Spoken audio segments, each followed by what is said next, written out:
Magandang umaga mga ka-reels. Papunta tayo sa labas guys ng ating munting tindahan. Magkukuha lang ako ng malunggay guys. Ipakita ko sa inyo paano ko gagamitin ang malunggay sa i-mix sa kape, yung fresh juice ng kamunggay. Madalian lang to guys.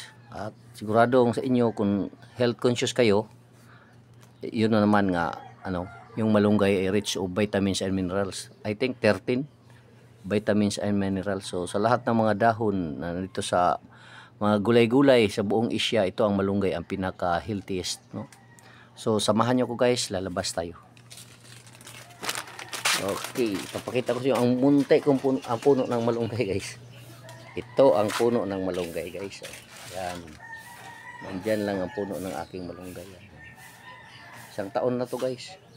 Dahil wala akong mataniman, sa pasok o kaang ang kaniyang puno dito guys. Yan, nandyan guys. Diyan ako kunan ko guys. Dahil ako lang nag-iisa guys. Ikat ko lang po muna guys.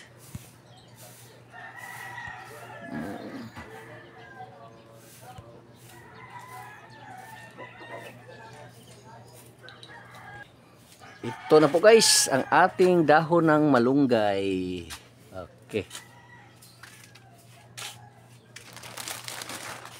Lagyan muna natin ito guys, sandali. Ito na po guys, matapos nating mahugasan. Ito na. Oh, nandiyan na sa ating mga kamay. So tingnan nyo guys paano to gawin. Ganun lang guys. Wala nang social lang pamaraan guys. Ito lang ang ginagawa ko. Ganun lang sa sa pala guys. Yung iba hindi mo maiwasan, may matatalsik, pero okay lang yan. Mga maliit na bahagi yan. Ang importante, may vitamins tayo ngayong araw na to, natural, no?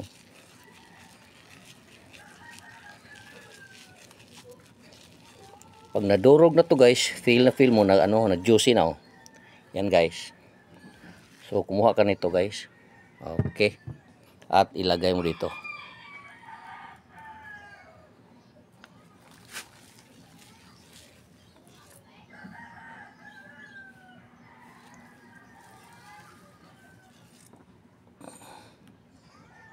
Okay po ito guys, may mga ulcer. Wala ka pang kain sa umaga, ito ang juice nito, lagyan mo lang ng konting tubig at inumin mo. Kasi antibacterial rin ito guys. Talagang malaming nalunasan itong sakit ang malunggay. So ito na guys, kunin mo lang dahon na guys. Pagkatapos yung may dahon kunin mo yan at lagyan mo ng kape. At ito naman guys, ang natitira sa buhok mo na ibutang guys. Kasi naalam mo si Pidilra, si Juan Ponce Enrile, ang former senator. Ito ang kanyang ginagamit gabi-gabi, nilagay sa kanyang ulo. Kaya hanggang ngayon hindi siya nakalbo. Totoo yan guys, may vlog, may news niyan, ng interview siya. Tingnan niyo guys, ganun gawin mo guys. Yan. Ganito tayo guys kasi walang ako lang ang nag-video. Sa ulong lang ilagay guys. Para walang masasayang. Lagay mo sa buhok. Okay guys, salamat. So nandito to guys. Kumuha na muna tayo ng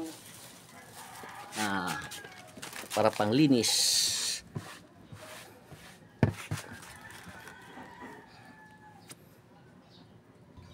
Ito na guys, yung black coffee guys, yung stick na lang ang ginagawa ko. Ang linagay ko guys, yan.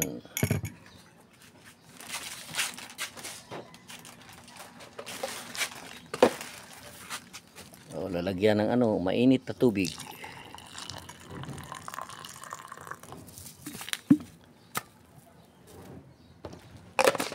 Ito na guys, nalagyan na natin ng tubig guys.